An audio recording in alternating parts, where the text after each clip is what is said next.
Old Yeller, Chapter 2. It was the next morning when the big yeller dog came. I found him at daylight when Mama told me to step out into the dog run and cut down a side of Midland meat hanging to the pole rafters. The minute I opened the door and looked up, I saw that the meat was gone.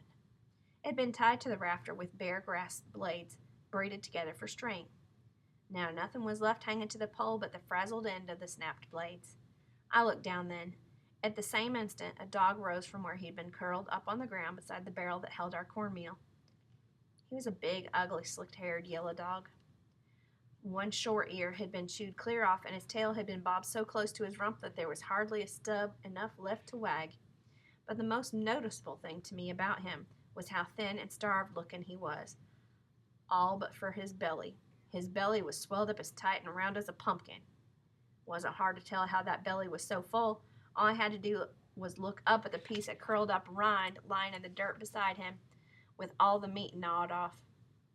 That side of meat had been a big one, but now there wasn't enough meat left on the rind to interest a pack rat. Well, to lose the only meat we had left from last winter's hog butchering was bad enough, but what made me even madder was the way the dog acted. He didn't have the manners to feel ashamed of what he'd done.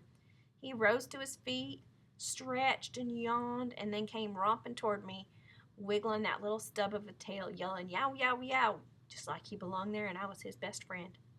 "Why, you thieving rascal!" I shouted and kicked at him as hard as I could. He ducked just in time, so that I missed him only by a hair. But nobody could have told I missed after the way he fell over on the ground and lay there with his belly up and his 4 feet in the air, squalling and bellowing at the top of his voice.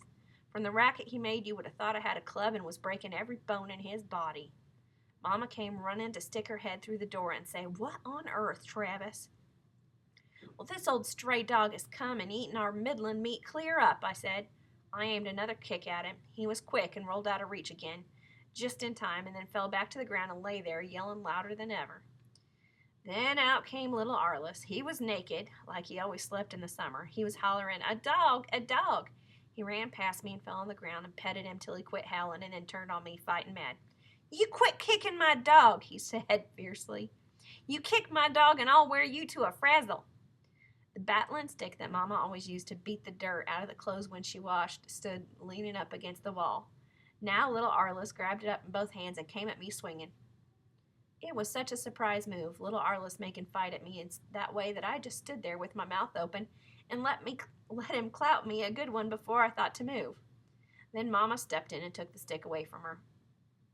Arliss turned on her, ready to fight with his bare fist, and then he decided against it and ran and put his arms around the big dog's neck. He began to yell, "He's my dog! You can't kick him! He's my dog!" The big dog was back up on his feet now, wagging his stump tail again and licking the tears off Arliss's face with his pink tongue. Mama laughed. "Well, Travis," she said, "it looks like we've got us a dog." "But, Mama," I said, "you don't mean we'd keep an old, ugly dog like that? One that will come in and steal meat right out of the house." "Well, maybe we can't keep him," Mama said. "Maybe he belongs to somebody around here who'll want him back." "He doesn't belong to anybody in the settlement," I said. "I know every dog in Salt Licks." "Well, then," Mama said, "if he's a stray, there's no reason why little Arliss can't claim him. You have to admit he's a smart dog. Mighty few dogs have sense enough to figure out a way to reach a side of meat hanging that high.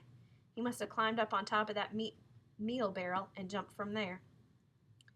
I went over and looked at the wooden lid on top of the meal barrel, and sure enough, in the thin film of dust that had settled over it were dog tracks. "Well, all right," I admitted. "He's a smart dog, but I still don't want him." "Now, Travis," Mama said, "you're not being fair. You had a dog when you were little, but Arliss has never had one. He's too little for you to play with, and he gets lonely." I didn't say any more. When Mama got her mind set a certain way, there was no use in arguing with her. But I didn't want that meat-thieving dog on the place, and I didn't aim to have him. So I might have to put up with him for a day or so, but sooner or later I'd find a way to get rid of him. Mama must have guessed what was going on in my mind, for she kept handing me sober looks all through the time she was getting breakfast. She fed us cornmeal mush cooked in a pot swung over the fireplace. She sweetened it with wild honey that Papa and I had cut out of a bee tree last fall, and added cream skimmed off last night's milk. It was good eating, but I'd had my appetite whetted for fried Midland meat to go with it. Mama waited till I was done and then said, "Now, Travis, as soon as you've milked the cows, I think you ought to get your gun and try and kill us a fat young doe for me. And while you're gone, I want you to do some thinking on what I said about little Arliss and this stray dog.